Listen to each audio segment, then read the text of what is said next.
great sound. Yeah, seriously. Got my manual windows there, you know. Dude, that sounds awesome. It's, Chris Stapleton's gonna get in there.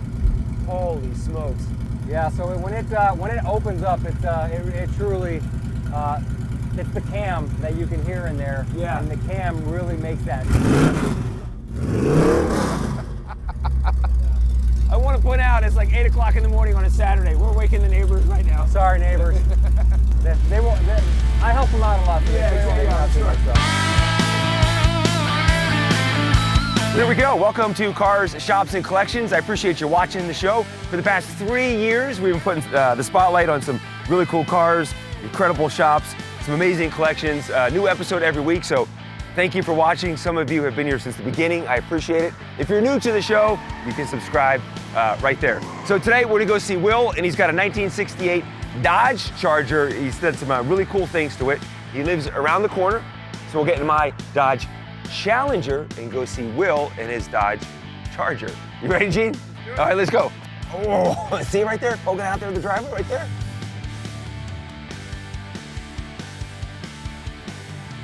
Oh, dude, it looks awesome, man. Good morning, everyone. My name's William. This is my 1968 Dodge Charger. We're going to talk about it a little bit today.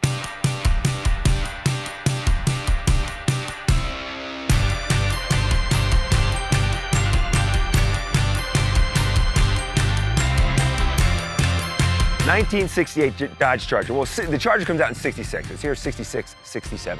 1967 sales are a little low. I think they sold around 16,000 Dodge Chargers. '68, you get the redesigned body, and that's where Dodge hit it out of the park. They sold, if you look it up, between 93,000 and 96,000 Dodge Chargers in 1968. Smash hit and still one of the most iconic muscle cars of all time. William, when did you get your Dodge Charger? I think I got this one in 2015. Okay. And we talked about it a little bit earlier. When I got it, actually, my wife bought it for me because she was tired of me looking at Dodge Chargers on eBay and on Craigslist and on Facebook Marketplace. She got the hint. So I'm waiting for my wife to get that hint.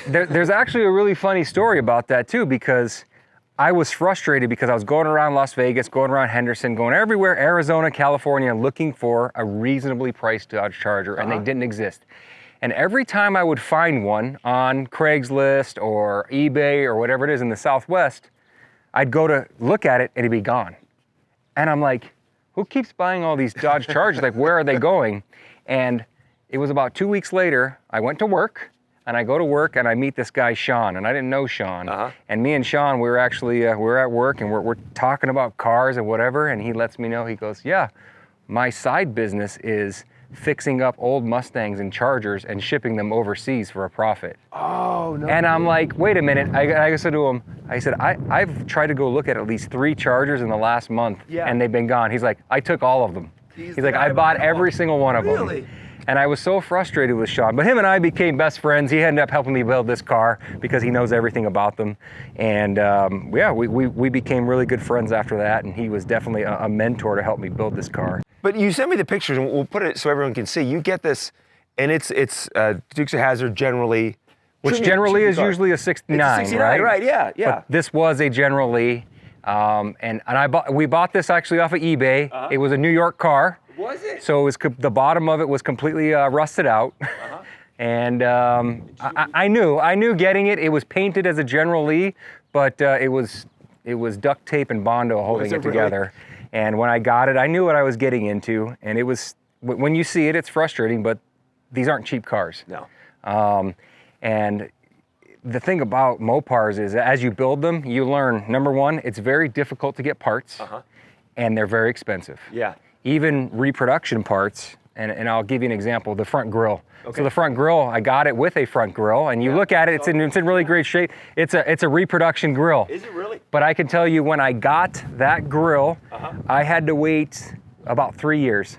To get the grill? To order that grill to get someone to build it, because there's only these old school car guys that will build them they were building them out of the plastic in their garages out in the Midwest somewhere. So everybody was going to the same one guy somewhere out of the middle of Missouri And he had a years-long waiting list just to get those pieces of plastic. And the original grill itself, it was a plastic grill. It was a plastic grill, but the one that I had was so brittle and it had so many chips, it just doesn't do the car service. And they're like, well, we can rebuild the one you have, but there's a ton of pieces that were missing out of it. So the Charger emblem, is that from the original grill? You know what? I think I did pull that off the original grill and popped it on there, onto that one. But yes, it was extremely expensive, and the parts take forever to get. Yeah. And there were some parts that I frankly didn't want, because a lot of Chargers, you'll see they have the chrome that goes around the outside of the grill too. And I didn't like the chrome at that spot. I like the black. Blacked out, yeah. And then, so you talked about, the Dukes of Hazzard, the General Lee, it was a 69 Charger, and you have that split in the grill. And then 70, they get rid of that split, and there's that kind of like line there in the center. So that's how you can kind of tell when you see a Charger up front. Is it a Charger 500? What version of the Charger is? Can we look inside? Show everyone inside? Sure, sure. I'll let you open up the driver's side there.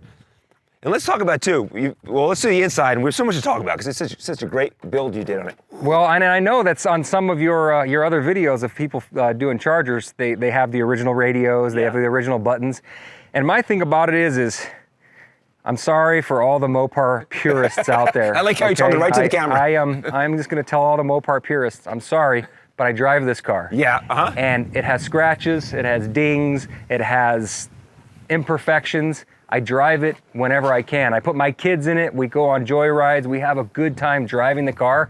It doesn't sit in the garage. It's not a trailer queen. I drive it, and there's a modern stereo in there, and I have two 12s in the back that's in the process of being built, so that's not done yet. And I like listening to music. I like having disc brakes. Because look, this is over a 4,000-pound car, and not having proper braking is not fun when you're driving on the Las Vegas freeway. But here's the thing too, there's the purists out there, and I love all of them. And at the end of the day, and I'm sure people will comment, this is your car. You build it the way you want it. If you want to put in a modern radio, go for it. It's your build. There's no rules to follow. There are purists out there, but I think it's cool inside here. And I respect the purists. Yeah. I appreciate what you guys are doing to keep those cars in their original shape. It's amazing to me, and I love it, but it's just not my thing. Are these the original seats? So when I bought it, they were reupholstered when I got them. I believe they're the original seats. Yeah. This car was actually a 318 car. Okay. When I looked at its history, it was red, or that maroonish red 318. Yeah. When I got it as a General Lee, it actually had some weird small block 340 in it. Okay. Which I didn't, I don't know why someone would put that motor in this car, but they did. Why go all black? I love the blacked out look, the taillights. Well, you know what? When any young man, well, I'm not a young man anymore, but when I was a young man, and any young man watches the Fast and the Furious, and not a 68, so, or you watch Blade, the vampire movie, right? The new Ghost Rider. This is the car, right? I don't have the big blower, fake blower sticking out of the hood, but this car has a soul. And when you start it up and you hear that motor go, oh my gosh, it sounds great. A lot of people talk about modern cars being soulless cars. When you sit in this car and that motor starts and you hear that cam, you can feel the soul of the car and America. Yeah, seriously. America is just personality. It has a personality, and the personality is America.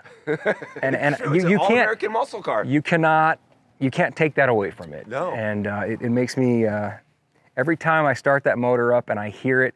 If I hear somebody else's motor start up, it makes me happy. Yes. When I just hear it.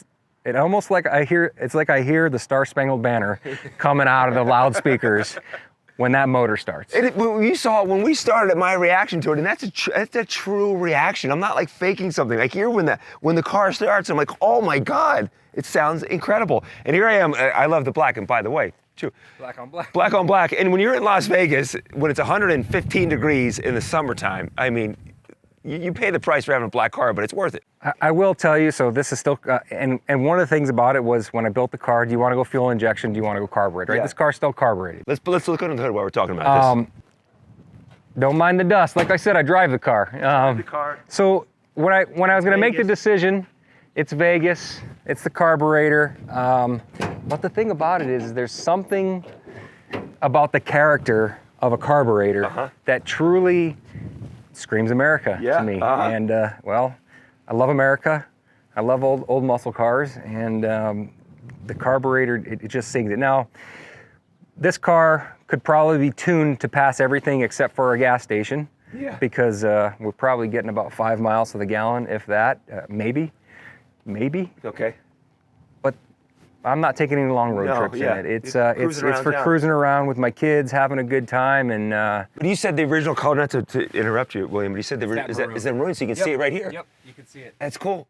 So, well, I mean, it's not so cool from a purist standpoint, but No, yeah, but I think it's cool. that is You it. talk about the DNA and the original color of the car. That's right there. That's it. Yep, that's it. So that's the original hood, and there are remanufactured hoods for this vehicle available, the light ones. But once again, it's the soul of the vehicle. Yeah. That you could say, oh, how's a hood a soul of a vehicle?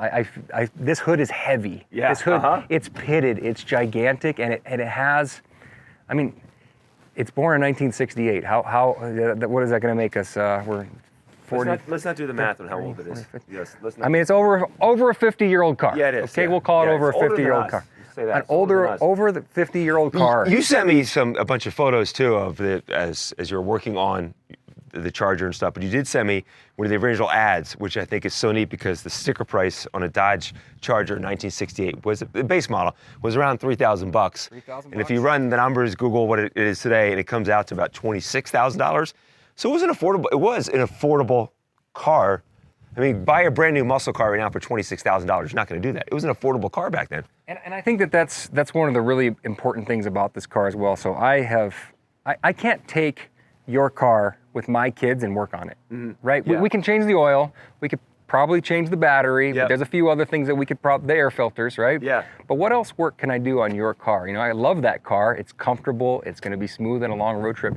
But I have literally gotten into this engine and built this car with my kids who are 11 years old and 14 years old, and we tune carburetors. We're blowing out the fuel lines. We're replacing parts as it goes along. And there's just something special about a father and a son being able to work on a car. Yep. Yes. And everything in here on this car, you can YouTube. Yeah. Right? Right. Yeah. To work on a modern car, I have to have special tools. I have to have special computers. I have to take it to the dealership. But I can take any kid, any 14-year-old, and say, hey, let's pull this apart and start working on it. And you're teaching that next generation too, because that's a hard thing to teach that next generation that's coming up about how to work on cars, how to tune cars. Let's shut the hood. Good slam. It likes to be slammed. There we go. It likes to be slammed. Let's talk about the body lines too, because I think the body lines of a Dodge Charger are so cool. You go down the side, I'm sure people see it, but it bows in and then pops back out on the back end. So I think it's super cool, even when you look at a modern Charger, how it takes the cues off of this Charger, right? Yes. And it just comes down to the details on this door, where the inlets and the outlets are on the door. Because if you look at the body lines of your Charger, look at the back, how it swoops down and then swoops back up. Now it's not as dramatic on this car, but I love how Dodge did that. And if you look at a new Charger, even when they come back with the new body style Charger was like 2005-ish, 2006-ish. It still had the swooping fender, and it still had the curved Coke bottle. Because they call this the Coke bottle, right? It's like a lying down sideways Coke bottle, where it has that curve in the beginning and the curve on the base. And a lot of people say that they built it off of that design, but I don't know. I wasn't here for 1968, and I appreciate them. I appreciate the love that they gave it. That's the round. Another way to tell it's a 68. It's got that round side marker light that does work. It does light up. In 69, it's that square reflector light. Same with the back end too. Also too in 68. And it would blow your mind how difficult it was for me to find this bezel, a new one. It took me about 2 years just to find those bezels. Really? Is that hard, huh? And I think for this bezel right here, I'm trying to remember the price. It was, I was like, I'm not buying them because they were so outrageously expensive. For each bezel was like $200. I'm like, I'm not spending $200 for a bezel. But hey. And anybody got any Dodge parts? Dodge parts or hacks or places to go and you want to share it? Leave us some comments. And I would always look, because if you're building a Mustang or a Camaro, parts are everywhere. They're everywhere. You can get them at the junkyard. Mopars, I guess why they're special. Do you ever think about putting the stripe on the back? Yes. As you mentioned, having a black car in Las Vegas is quite a challenge. It gets super hot, and when we pop the hood over there, the radiator that I put in there is the largest physical radiator that the gap is about a 1/16 of an inch between that and the motor, where they'd be hitting each other because it's a 440.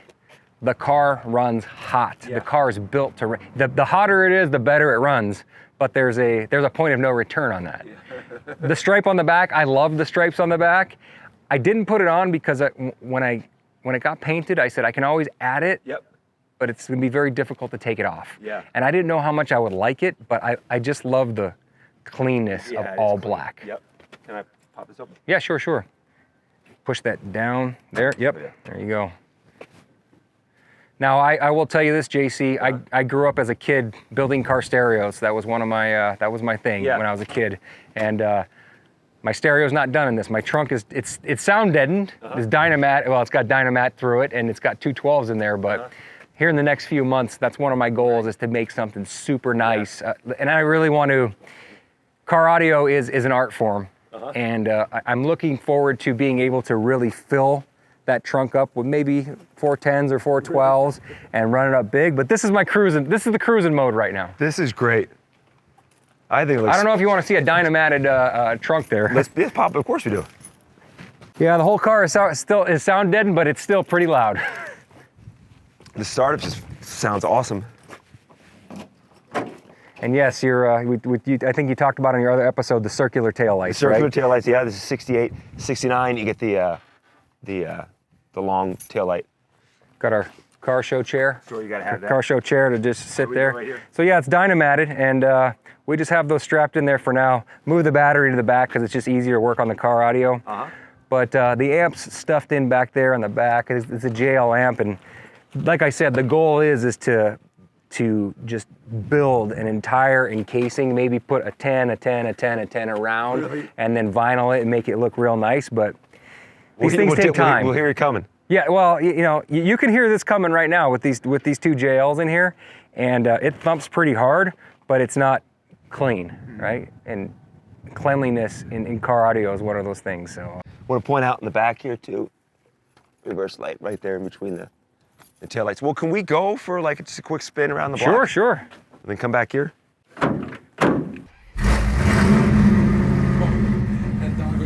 Yeah, he's like, that's a good sound. All right, let's take a little cruise on the road here. No need to get crazy. No, I don't get crazy. Okay. I never, I don't have to tell you. There are a lot of people, they always like to ask me, how many horsepower does this have? And I'm like, I have no idea. Yeah. When I built the car, I never had a plan of racing it. I had never had a plan of destroying it. The plan was to have a car that I could cruise around with my kids. Yes. And work on the car with my kids and just have a good time. So I don't know the horsepower. I'm sorry once again for all you purists, you race car drivers. I just cruise. That's what I do. The interior sound of it, hearing the engine, the rattle of the car. This is a great feel. I don't know how good our audio is going to come over that motor, but everybody on the side of the road likes it. Yeah, it's the sound I want. But the thing is, when you pull up next to this car in traffic, everyone looks. Everyone looks. Everyone looks. Yeah. Nobody wants to look at me, but if I go for coffee, wherever I go, I have never. That's the cool thing though about having a car like this. You get to meet a lot of really cool people. Yeah, I'm sure. Yeah. Because everybody comes up to me on the street. They're like, let's talk about your car, and they want to talk about their car. I love cars. I don't care what kind of car you have. I love them. Even if you're not a car person, though, this just grabs attention. Even if you're not a car person. And it's interesting because there are a lot of people that will stop me and they'll tell me way more about this car than I know. And it'll be old timers that truly grew up with these cars, and I feel it's a bit of an honor to be able to have this car, put it back together, and take care of it, so that when I'm gone, my sons will have this car, and that's the goal. Because also with it, People always want to buy this car. I was gonna say, how many every day, huh? How much? Especially during COVID, and I had some really amazing offers to buy this car, and we'll have some engine noise right here. We're gonna, yeah. So I mean, good sound. get on it, right? A lot of people want to buy it because it's a novelty. It's super cool, but this car means a lot to me because I built it, and my kids helped me build it, Yep. and that's something special to me. And my wife, I was like, hey, guess how much I got offered for the Charger today? And I'll tell her. And sometimes it's funny, and sometimes it's like, oh wow. Yeah. Sometimes somebody will be like, hey, I'll give you, I'll give you $10,000 for that car. And I'm like, $10,000? Yeah. I'm Yes, like, that's not, we gotta. have you ever looked at what the shell of this car is worth? Yeah, how hard is it to get the parts for this? Yeah. But I think some people are just saying that too. If you call their bluff, like, okay, how much you want to give me? Oh, I don't know. Yeah, and I've had some legit people, some legit offers where they offer it, and I tell my wife, and she's like, well, let me ask you this: if you sold that car, what are you gonna do with the money? I was like, buy another car. 68 Charger. Yeah, exactly. And she's like, so what's the point? I was like, well, I get to build another 68 Charger. She's like, you really want to go through that headache again? Yeah. And I'm like, I don't know. It's part of the fun. 68 and 69, ignition on the dash. 70, it goes up to the steering wheel column. See, I did not know that. And I always point this out too, which is really interesting. In 68, there's the door lock, which is right back here, right next to the window, which was easy to pop open. It was easy to jimmy the window open. And Easy pop to steal open. it. Easy to steal it. So in 69, you'll see they move the door lock up ahead here. But when they did that though, Dodge didn't come out and say, hey, people are stealing our 68, so we moved the door lock up. They said they moved it up for convenience as far as hitting the lock. So you have to reach as far back to lock it. Is this the original headliner? No, it is not. The original headliner was so bowed and beat up and destroyed, I had to change it back to. Did you save any of that stuff that, like, the brittle grill that you changed out? Did you save the old grill? No, you know what? I saved it all for a while just in case, but you know how when you're gonna clean out your garage at some point? Yeah. So why am I saving this? I sent you the one picture, if you put it in the video, of what my garage looked like when I took this car apart. Every part, every nut, every bolt, everything was in a Ziploc bag. Everything. Every piece of this car was in a Ziploc bag in my garage, labeled exactly what it is and where to go. And if you could imagine how many bins of stuff, how many piles of stuff, and then when I'd go to work on it, I'd have to dig out that bin of Ziploc bags. Where's the bolt? Where's the little screw that holds the dash Keep it together? organized though, so everything Well, is you have to, because if you don't, you're just gonna have a pile of parts. Growing up, was like your family into cars? Nope. Like where did your passion come from for cars? I think my passion started in the car audio scene as a teenager. I truly did love the old sound pressure level competitions. I used to do those as a teenager with my friends and going to that. But as I got older, I joined the Army. And when I got in the Army and I started working on engines and working on trucks and doing stuff like that, that's when I truly started. You know, I couldn't afford a car. Yeah. But I loved them, and you can appreciate the work that goes into maintaining a vehicle like this, and it's a piece of art. When did you get out of the Army? I got out of the Army in 2004. Okay. 2004 I got out, and I grew up here in Vegas, but came back to Vegas in 2004 where went to work, so. Okay, well thank you for your service and everything you do Sure. for our country and our community too. William, thank you so much for showing us your Charger. We met, was it back in February? We met at an event here in town, and somehow I started talking about classic cars, and he's like, I gotta show you something. He gets out, his phone. I'm like, whoa, we've got to connect. So I'm glad we finally connected, and your Charger is just, it's awesome, man. Yeah, thank you for coming out, and to all my fellow 68, 69, and 70 Charger owners in the Valley, please keep theirs up. When I drive around, and maybe I'm driving my Honda, and when I see another Charger, I'm just, first I think America, then I think my brother, and I love seeing them. I saw one down the street the other day, a green one, and I almost stopped to just hit this guy up about a Charger, but I'm just like, I had my kids, but I love seeing, I've seen the orange one that you did the show on, I've seen the green one.